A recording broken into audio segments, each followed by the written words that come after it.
சரவண பவ அப்படின்னு நாம உச்சரித்தால் அனைத்தும் நமக்கு வசீகரமாக மாறும்.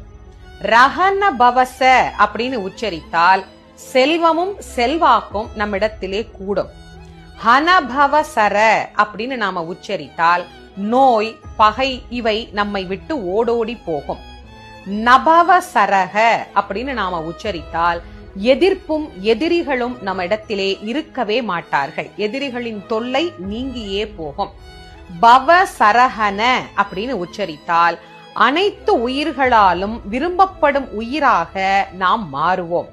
வசரஹனப அப்படின்னு நாம உச்சரித்தால் எதிரிகளின் சதி, அவர்கள் தரும் தீமை இவை அனைத்தும் செயலற்று போகும். சரவண பவன்னு நேரா சொன்னா ஒரு பலன் நமக்கு கிடைக்கும். அதையே ஒவ்வொரு எழுத்தையும் மாத்தி மாத்தி மாத்தி மாத்தி சொல்லும் போது இவ்வளவு பலன் நமக்கு கிடைக்குதா? உண்மையிலேயே கிடைக்கும்.